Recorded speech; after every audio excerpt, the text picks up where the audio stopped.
வணக்கம். சற்று முன் பார்த்த இந்த காட்சிகள் மாணவர்களுடைய போராட்டத்தை நீங்க பார்த்தீர்கள். மிருகங்கள் தன்னுடைய காட்டை, தன்னுடைய வீட்டை, தன்னுடைய வாசலை, தன்னுடைய வாழ்க்கையை காப்பாற்றுவதற்காக நடத்தி வரும் அந்த போராட்டம். ஒரு நல்ல சுவாச காற்றுக்காக நாம் அனைவருமே ஒவ்வொரு நாளும் போராடி கொண்டிருக்கிறோம். இந்த நாட்டில் இருக்கக்கூடிய எத்தனையோ காடுகளை, மலைகளை டெவலப்மெண்ட் என்கிற பெயரில் அழித்து விட்டார்கள். காங்கிரஸ் ஆக இருக்கட்டும், பிஜேபி ஆக இருக்கட்டும், அல்ல இந்த நாட்டில் இருக்கக்கூடிய எந்த மாநில கட்சியாக இருக்கட்டும், தன்னுடைய லாபத்திற்காக, கார்பரேட்டிற்காக விலை போகக்கூடிய இந்த அனைத்து நபர்களுக்குமே இன்னைக்கு இந்த வீடியோவை எடுத்து செல்லக்கூடிய அந்த பொறுப்பை நான் உங்களிடம் ஒப்படைக்கிறேன். இன்னைக்கு கார்த்தால என்னுடைய குடும்பத்திற்கும் எனக்கும் ஒரு துக்க செய்தி கிடைத்துள்ளது. என்னுடைய தாயார், அவருக்கு வயது 78. எந்த நிமிடம் கூட அவரை வென்டிலேட்டர் சப்போர்ட்டில் வைக்கும்படி டாக்டர் கூறியுள்ளார்கள். Any time she can go under ventilators because her lungs are not functioning. Her heart is getting faint. Her kidneys are also infected. இன்னைக்கு இந்த தருணத்தில் இந்த செய்தியை என்னால் வாசிக்க கூட முடியவில்லை. ஆனால் இந்த செய்திக்கும் என்னுடைய தாயார் போராடக்கூடிய அந்த நிலைக்கும் ரொம்பவே ஒரு சமமான விஷயங்கள் இருக்கிறது. எப்படி ஒரு மனிதருக்கு உயிர் நாடி சுவாச காற்று தேவைப்படுகிறது, அதை பறிக்கும் போது அல்ல அவர்களால் அந்த சுவாச காற்றை மூச்சை விட முடியாமல் இருப்பார்கள், எந்த அளவில் துடிதுடிப்பார்கள் என்கிற அந்த விஷயத்தை நாம், என்னோட குடும்பம் தொடர்ந்து நாங்க பார்த்து கொண்டிருக்கிறோம். கடந்த 9 நாட்களாக என்னுடைய தாயார் மருத்துவமனையில் முகத்தில் மாஸ்கை வைத்து போராடக்கூடிய சுகுமார். பட் இந்த ஸ்டோரி தெலுங்கானாவில் இருக்கக்கூடிய ரேவந்த் ரெட்டி அரசாங்கம், காங்கிரஸ் அரசாங்கம், அங்க இருக்கக்கூடிய 400 ஏக்கர் ஹைதராபாத்தின் லங்ஸ் என்று கூறக்கூடிய இந்த இடம், ஹைதராபாத்தின் நுரையீரல், ஒட்டுமொத்த ஹைதராபாத்தில் இருக்கக்கூடிய பசுமையான இடங்களில் இது மிக முக்கியமான 400 ஏக்கர் இந்த நிலத்தில் புதிய ஐடி கம்பெனிகளை உருவாக்க போறார்கள். பெரிய பெரிய முதலாளிகளுக்கு இந்த ஐடி கம்பெனி நிலத்தை விற்க போறார்களா? தெலுங்கானா அரசாங்கம் கொடுக்கக்கூடிய பதில், இதுல இருந்து எங்களுக்கு 500 கோடி ரூபாய் அரசாங்கத்திற்கு லாபம் கிடைக்கும். இன்னும் ஒரு சில இடங்களை நீங்க பார்க்கிறீங்கன்னா, இதை வைத்து, அதாவது இந்த ப்ராஜெக்டை வைத்து தெலுங்கானா அரசாங்கம் கிட்டத்தட்ட ஒரு 15,000-20,000 கோடி ரூபாய் லாபம் பார்க்க போறாங்க. ஆனால் அதே நேரத்தில் தெலுங்கானா அரசாங்கம் கொடுக்கக்கூடிய இன்னொரு பதில், நாங்க 5 லட்சம் இளைஞர்களுக்கு வேலை வாய்ப்பையும் உருவாக்க போகிறோம். என்னுடைய ஒரு கேள்வி, டெவலப்மெண்ட் என்கிற பேரில் ஒரு காட்டை அழித்ததற்கு பின்புதான் அந்த டெவலப்மெண்டை நடத்துவீர்களா? எத்தனையோ யானை, எத்தனையோ மான், எத்தனையோ குரங்கு, இது போன்ற 455க்கும் மேற்பட்ட ஸ்பீஷீஸ், அவர்கள் எந்த அளவில் துடிதுடித்து இறக்கிறார்கள், எந்த அளவில் தன்னுடைய வீட்டை, வாசலை இழந்துவிட்டு ரோடுகளில் இன்னைக்கு சுத்தி வருகிறார்கள். பல வீடியோக்களை நான் பார்க்கிறேன். அங்க இருக்கக்கூடிய மக்கள் பக்கெட்ல தண்ணி எல்லாம் எடுத்து வைக்கிறாங்க. பாராசிங்கா என்கிற ஒரு மான், 12 கொம்புகள் இருக்கு, மிக அழகான ஒரு, ஆனால் வீடு கிடையாது, வாசல் கிடையாது. இது எதற்காக என்னுடைய அம்மாவுடைய அந்த சிச்சுவேஷனை வைத்து நான் ஒப்பிட்டு பார்க்கிறேன் என்றால், எப்படி ஒரு மனிதர் உடலில் காற்று போகும்போது எந்த அளவில் அவர்கள் துடிதுடிக்கிறார்களோ, அதே போன்றுதான் இன்னைக்கு ஹைதராபாத்தில் இருக்கக்கூடிய இந்த மிக முக்கியமான காட்டை அழிக்கும்போது, அங்க இருக்கக்கூடிய விலங்குகள், அங்க இருக்கக்கூடிய பல மனிதர்கள், அவர்களுக்கு போகக்கூடிய ஒரு நல்ல சுவாச காற்றுக்கான அந்த வழியை ஒரு அரசாங்கம் கத்தரிக்க பாருங்க. என்ன நடந்தது? அதை நீங்க பாருங்க. தெலங்கானா அரசாங்கம் 400 ஏக்கர் பரப்பளவில் இருக்கக்கூடிய இந்த காட்டை அழிக்கக்கூடிய இந்த முடிவை எடுத்த உடனேயே, திடீர் என்று ஒரு 50க்கும் மேற்பட்ட புல்டோசர் இந்த காட்டில் இறக்கப்பட்டது. அங்க இருக்கக்கூடிய ஹைதராபாத் யூனிவர்சிட்டியை சார்ந்த மாணவர்கள், என்விரான்மெண்டல் ஆக்டிவிஸ்ட்கள், அனைத்து நபர்களுமே, மக்கள், ஹிந்து, முஸ்லிம், சீக், இசாய், தெலுங்கன், தமிழன், மலையாளி, ஹிந்தி பேசக்கூடிய நபர் யாராக இருந்தாலுமே அங்க நடந்த அந்த விஷயத்தை பார்த்து துடிதுடித்து போனார்கள், ஓடினார்கள், கதறினார்கள். அந்த புல்டோசருக்கு எதிரில போய் மாணவர்கள் அமர்ந்தது. ஒரு யானையுடைய காட்சியை நான் பார்த்தேன். தன்னுடைய காட்டை காப்பாற்றுவதற்காக எந்த அளவில் அந்த யானை போராடியது. தனக்காக ஒட்டுமொத்த 455க்கும் மேற்பட்ட ஸ்பீஷீஸ், லட்சக்கணக்கான பறவைகள், மயில்களுக்கான ஒரு அழகான கிராமம், இத்தனை வாழ்க்கை அழித்து, இத்தனை விலங்குகளை அழித்து, இத்தனை மரங்களை வெட்டி 400 ஏக்கர் நிலத்தை அபகரிப்பதற்காக வெறும் 500 கோடி ரூபாய் அல்ல 10-15,000 கோடி ரூபாய் சம்பாதிப்பதற்காக, கார்ப்பரேட் நபர்களுக்கு லாபத்தை தேடிக் கொடுப்பதற்காக இன்னைக்கு பூ சுற்றி வருகிறீர்கள். 5 லட்சம் நபர்களுக்கு வேலை வாய்ப்பை கொடுத்து விடுவீர்கள். ஏன்? இதே ஹைதராபாத்தை தாண்டி ஒரு 100 கிலோமீட்டர் 200 கிலோமீட்டர் தொலைவில் இந்த இடம் உங்களுக்கு கிடைக்கவில்லை. எத்தனையோ பாழா போன இடங்கள் கிடக்கிறது. அங்க போய் இந்த ப்ராஜெக்ட் எடுத்து சென்றால் எடுத்து செல்ல முடியாது. டெவலப்மெண்ட் அங்க இருந்து நீங்க ரோடு போட்டிருந்தால் கூட இந்த கார்ப்பரேட் நபர்களுக்கு இன்னும் அதிகமா செலவாகிவிடும். அங்க போயிட்டு போயிட்டு வர்றதுக்கெல்லாம் முடியாது. ரெசிடென்ஸ் கட்டணும், மற்ற விஷயங்கள் கட்டணும். அந்த ஏரியா டெவலப் ஆயிருமே. இதற்காக இருக்கக்கூடிய, அதாவது ஹைதராபாத்தின் லங்ஸ் என்று கூறக்கூடிய இந்த இடத்தை அழிப்பு. மனிதருடைய நுரையீரலை ஈரலை பிடுங்கி விட்டால், அல்ல அந்த நுரையீரல் உங்களுடைய உடலில் கொடுக்கக்கூடிய அந்த நல்ல காற்றை அதை கத்தரித்து விட்டார். உங்களுடைய இதயத்தை, உங்களுடைய இதய வழியாக வரக்கூடிய அந்த ரத்தத்தை சீஸ் செய்து விட்டார். உங்களுடைய உயிர் போகும்போது எந்த அளவில் நீங்க துடிதுடிப்பீர்களோ, அப்படித்தான் இந்த காட்டில் வசிக்கக்கூடிய ஒவ்வொரு மிருகமும் துடிதுடி. எத்தனையோ மிருகங்கள் இறந்த காட்சிகளை நாம் பார்த்தோம். இப்போ இதை எக்ஸாகரேட் செய்கிறது பிஜேபி அரசாங்கம். பல ஏஐ வீடியோக்களை எடுத்து காட்டுகிறார்கள். பரவாயில்லை, ஏஐ வீடியோ தான். ஆனால் அந்த தருணத்தில் அங்க நடந்தது இப்படியா தான் இருந்திருக்கும், இதைவிட கேவலமாக கொடூரமாக இருந்திருக்கும் என்று நீங்க ஏன் நம்புவது? இந்த ஒட்டுமொத்த விஷயத்தில் சுப்ரீம் கோர்ட் தலையிடும் போது, அதாவது மாணவர்களுடைய போராட்டம் அந்த இடத்தில் நடக்கும்போது, எப்படி ரேவந்த் ரெட்டியுடைய காங்கிரஸ் அரசாங்கம், இப்ப ராகுல் காந்தி ஒரு புதிய பாத யாத்திரையை தொடங்கியுள்ளார். பலாயன் ரோகோ ஆந்தோலன். அதாவது பீகார்ல இருந்து இளைஞர்கள் வேற மாநிலங்களுக்கு போறார்களாம் வேலை வாய்ப்பிற்காக. அதை தடுத்து நிறுத்துங்கள் என்கிற ஒரு போராட்டம். இதே ராகுல் காந்தி பாரத் ஜோடோ யாத்ராவும் ஒண்ணு நடத்தினார். இந்தியாவை கோருக்கு போகிறேன் என்று. அதே ராகுல் காந்தியுடைய அரசியல் கட்சி தான் இந்த காங்கிரஸ். இன்னைக்கு எங்க போனார் ராகுல் காந்தி? காங்கிரஸ் ஆக இருக்கட்டும், அல்ல பிஜேபி ஆக இருக்கட்டும், அல்ல எந்த கட்சியாகவே இருக்கட்டும், டெவலப்மெண்ட் என்கிற பேரில் காடுகளை, மலைகளை, வீடுகளை, வாசலை, விவசாய நிலங்களை அழித்துதான் அந்த டெவலப்மெண்ட் என்றால், அந்த டெவலப்மெண்ட் எங்களுக்கு தேவை. டெவலப்மெண்ட் தேவை. ஆனால் ஒரு அழகான பூமியை, அழகான கிராமத்தை, விவசாயிகளுடைய வாழ்வாதாரத்தை நசுக்கி, காடுகளை, மலைகளை அழித்து, அதற்கப்புறம் தான் நீங்க டெவலப்மென்ட் கொடுப்பீர்களா? எனக்கு இந்த டெவலப்மென்ட் மாடல் புரியவும் இல்ல. எனக்கு அந்த மாடல் தேவையும் இல்ல. எத்தனையோ கிராமங்கள், எத்தனையோ இடங்களில் எம்ப்டி லேண்ட்ஸ் கிடக்கிறது. அங்க போய் டெவலப்மென்ட் நீங்க செய்யலாம். நிச்சயமாக செய்யலாம். அரசாங்கம் நினைத்தால், கார்ப்பரேட்.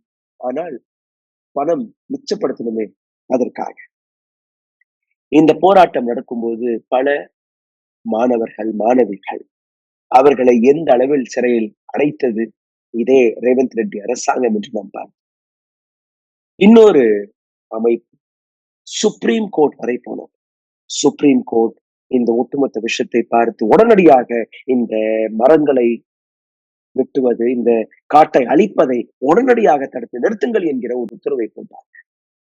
அங்கிருந்து அந்த பேப்பரை, காகிதத்தை வாங்கி இந்த அதிகாரிகளிடம் கொண்டு வந்து சேர்ப்பதற்குள்ளேயே 150 ஏக்கருக்கும் மேல அந்த காட்டை அழித்து விட்டார்கள்.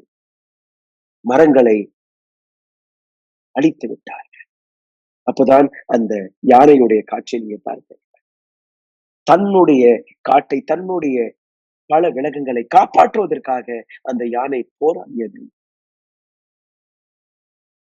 இங்க பார்க்கக்கூடிய விஜய், அஜித், சூர்யா, அமிதாப் பச்சன், ஷாருக் கான், சல்மான் கான் இவர்கள் எல்லாம் reel heroes.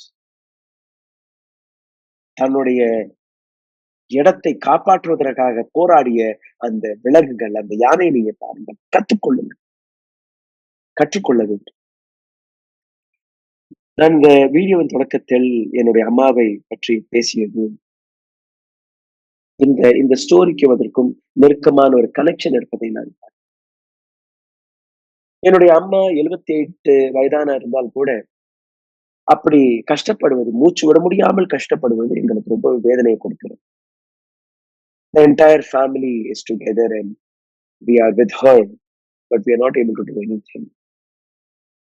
But here we can do a lot. மரங்கள், விலங்குகள் அனைத்துமே உங்களையும் என்னையும் வாழ வைக்கக்கூடிய ஒரு முறை.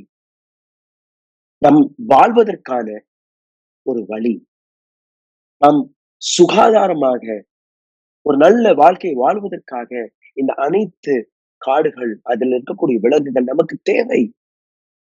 ஆனால் ஐடி பார்க், பெரிய பெரிய கட்டடங்கள், 15 மாடி, 20 மாடி, அடுக்குமாடி கட்டடங்கள், 5 லட்சம் வேலை வாய்ப்பு நாங்கள் உருவாக்க போகிறோம். அதே 5 லட்சம் வேலை வாய்ப்பு 100 கிலோமீட்டர் தொலைவிலும் உருவாக்க முடியும். ஏன் நீங்க செய்யவில்லை? சிந்தித்து பாருங்க. இந்த இடத்தில் ராகுல் காந்தியிடம் பல நபர்கள் கோரிக்கை எடுத்து வைக்கிறார்கள். மார்ச் 30ஆம் தேதி இந்த ஜியோகிராபிக்கல் அனாலிசிஸ் நடந்தது. ஏப்ரல் 2ஆம் தேதி கிட்டத்தட்ட 2 கிலோமீட்டர் தொலைவில் இருக்கக்கூடிய வெஜிடேஷனை, மரங்களை டிஸ்ட்ராய் செய்து விட்டார்கள். 50க்கும் மேற்பட்ட எர்த் மூவிங் மெஷின்ஸ் அங்கு கொண்டு வரப்பட்டது. இந்த காட்டுடைய பெயர் கஞ்சா கோச்சி பாவுலி, கோண்டா ரெட்டி டிஸ்ட்ரிக்ட்ல இருக்கக்கூடிய இந்த இடம். ஹைதராபாத்தில் லங்ஸ் என்று அழைக்கக்கூடிய இந்த இடம். இப்போ தெலுங்கானா அரசியலில் ஒரு பிரளயம் வெடித்தபடி ஒரு காட்சி. பாரத் ராஷ்டிர சமிதி, அதாவது பிஆர்எஸ் ஒரு அனௌன்ஸ்மெண்டை கொடுத்திருக்கிறார்கள். அங்க எந்த இடத்தில் இந்த காட்டை அழித்திருக்கிறார்களோ இதை மீட்டெடுத்து இந்த காட்டை மீண்டும் ஒரு முறை உருவாக்க வேண்டும். ஈகோ பார்க்காக இதை உருவாக்க போகிறோம் என்று கூறியிருக்கிறார். ஆனால் இந்த காடு இன்னைக்கு நேற்று வளர்ந்த காடு கிடையாது. 100, 200, 1000, பல ஆயிரம் வருடங்களாக இந்த காடு வளர்ந்திருக்கும். அந்த காட்டுல இருக்கக்கூடிய மரங்கள் வளர்ந்திருக்கும். இன்னைக்கு நீங்க ஈகோ சிஸ்டம் ஆவது, டெவலப்மெண்ட் ஆவது, எதை நீங்க எடுத்து காட்டினாலும் அழிந்த காட்டை உங்களால் மீண்டும் ஒரு முறை உருவாக்க முடியும். ஹைதராபாத் சென்ட்ரல் யூனிவர்சிட்டி சார்ந்த அந்த மாணவர்களுக்கு என்னுடைய செல்யூட். எந்த அளவில் உணர்வுபூர்வமாக அந்த மாணவர்கள் ஜாதியை பாராமல், மொழியை பாராமல், தன்னுடைய கல்வியை பாராமல் ஹைதராபாத்ல இருக்கக்கூடிய மக்கள் நல்ல சுவாச காற்றை சுவாசிக்க வேண்டும். அங்க இருக்கக்கூடிய விலங்குகள் வாழ வேண்டும் என்கிற அந்த உருக்கம் அவர்கள் மனதில் இருந்தது. அதனால் போராடினார்கள். எந்த அரசியல் கட்சியும் அங்க போராட போவதில்லை. இந்த பிஆர்எஸ் இன்னைக்கு போராட்டத்தில் வருகிறார்கள். பிஜேபி இன்னைக்கு ஸ்டேட்மெண்ட் கொடுத்து வருகிறார்கள். பல ஏஐ ஜெனரேட்டட் வீடியோஸ் எல்லாம் பகிர்ந்து வருகிறார்கள். இவர்கள் அன்னைக்கு வரவில்லை. அந்த மாணவர்கள் அங்க இல்லை என்றால் இன்னைக்கு அந்த காட்டை அழித்திருப்பார்கள். சுப்ரீம் கோர்ட்ல இருந்து அந்த ஆர்டர் வருவதற்குள்ளேயே 150 ஏக்கர் பல செய்தி ஊடகங்களில் 25% என்று கூறுகிறார்கள். 100 ஏக்கர் தான். ஆனால் 150 ஏக்கர் நிலம் இங்கு அளிக்கப்பட்டது. அரசாங்கத்தோட எக்ஸ்பிளனேஷனும் வந்துவிட்டது. 2004ஆம் ஆண்டு இந்த நிலத்தை IMG academy India private limited நாங்க கொடுத்தோம். ஸ்போர்ட்ஸ் ஃபெசிலிட்டியை உருவாக்குவதற்காக. இந்த நிலம் காடெல்லாம் கிடையாது, இது அரசாங்கத்திற்கு சொந்தமானது. பஸ் அரசாங்கத்திற்கு சொந்தமான நிலத்தில் 455 ஸ்பீஷீஸ் விலங்கு பிரஜாதிகள் எப்படி வந்தது? எப்படி அங்க இத்தனை மரங்கள் வந்தது? நீங்க நட்டீர்களா? நீங்க உருவாக்கினீர்களா? அந்த விலங்குகள் தானாகவே நடந்து பறந்து அங்க வந்துருச்சா? எப்படி ஒரு காட்டை நீங்க முதலில் IMG academy India private limited development என்கிற பெயரில் நீங்க கொடுக்கலாம். முதல் விஷயம். 2006ஆம் ஆண்டு வரை ஐஎம்ஜி அகாடமி எந்த விதமான வேலையும் தொடங்கவில்லையாம். அதனால் அந்த இடத்தை திரும்பி பெற்று விட்டார்கள். ஐஎம்ஜி அகாடமி இதை எதிர்த்து அந்த தெலுங்கானா ஹைகோர்ட்டுக்கு போயிருக்கிறது. ஹைகோர்ட்ல இருந்து மார்ச் 7ஆம் தேதி இந்த விஷயம் அவர்களுக்கு சாதகமாக வழக்கு தீர்ப்பு வரவில்லை. இப்போ ஐஎம்ஜி அகாடமி சுப்ரீம் கோர்ட்டுக்கு போனது மே 3ஆம் தேதி. சுப்ரீம் கோர்ட்டில் இந்த விஷயத்தை பார்த்த நீதிபதிகள் ஜூலை 19ஆம் தேதி 2024ஆம் ஆண்டு தெலுங்கானா அரசாங்கத்திற்கு சாதகமாக ஒரு வேர்டிக்டை கொடுத்து விட்டார்கள். அதாவது இந்த நிலம் அரசாங்கத்திற்கு திரும்பி போகும். இப்ப அரசாங்கம், அதாவது இந்த காங்கிரஸ் ரேவந்த் ரெட்டி அரசாங்கம் அந்த காட்டை காடாகவே அவர்கள் பார்க்கவில்லை. அது ஒரு மணி மஷீன், பணத்தை கறக்கக்கூடிய ஒரு இடம். அவர்கள் கண்ணிற்கு தெரிந்த இந்த விலங்குகள், அந்த காடு, அந்த மரங்கள் கிடையாது. நல்ல சுவாச காற்று. எத்தனையோ முதியோர்கள், எத்தனையோ குழந்தைகள் அந்த காட்டிலிருந்து வரக்கூடிய நல்ல சுவாச காற்றை சுவாசித்து வருகிறார்.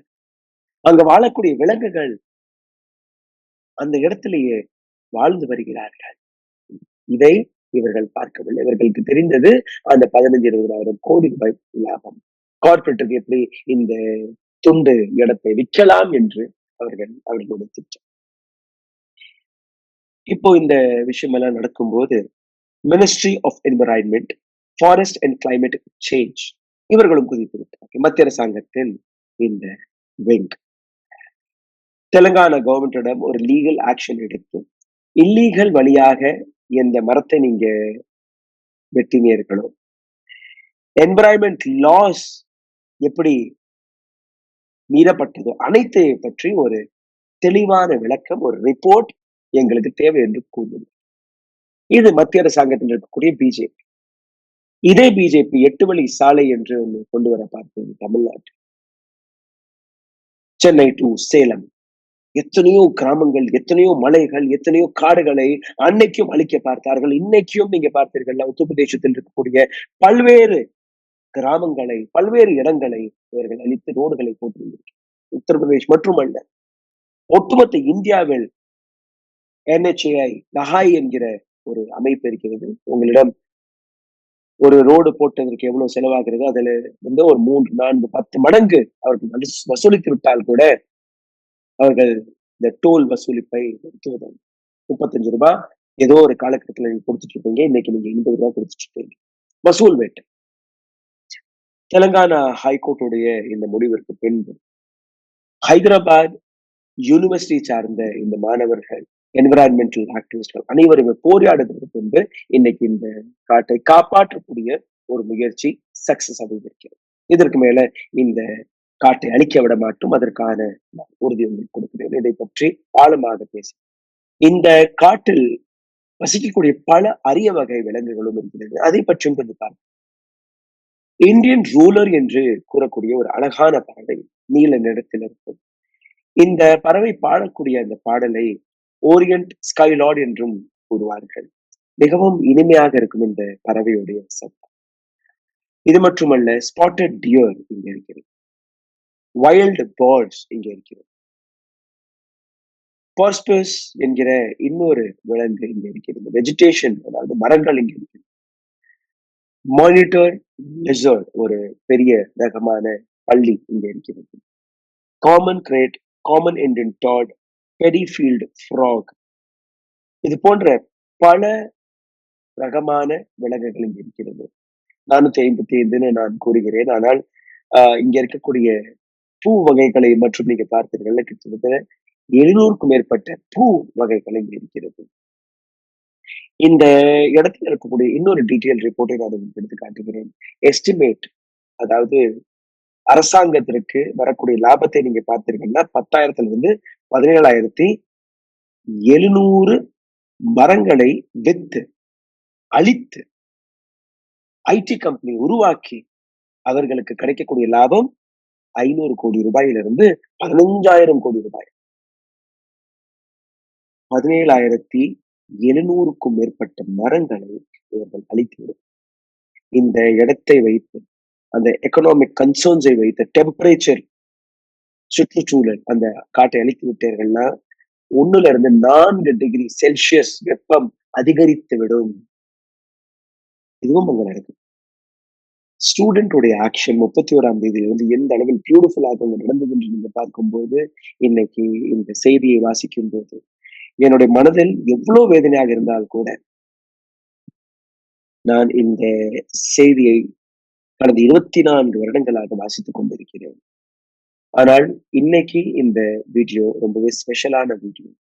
ஏன்னா இந்த வீடியோவிற்கான அர்த்தத்தை மிக ஆழமாக புரிந்து கொண்டு உங்களிடம் இந்த வீடியோவை பகிர்ந்து கொண்டிருக்கிறேன். இந்த நாட்டில் இருக்கக்கூடிய காடுகள், மலைகள், இந்த நாட்டில் இருக்கக்கூடிய விவசாயத்தை நாம் காப்பாற்றவில்லை என்றால், இந்த நாட்டில் இருக்கக்கூடிய பறவைகள், விலங்குகளை நாம் காப்பாற்றவில்லை என்றால், இன்னும் ஒரு சில வருடங்களில் நீங்களும் இருக்க மாட்டீர்கள், நானும் இருக்க மாட்டேன். வரும் சன்னதியும் இருக்காது. அனைத்துமே அழிந்து போகும்.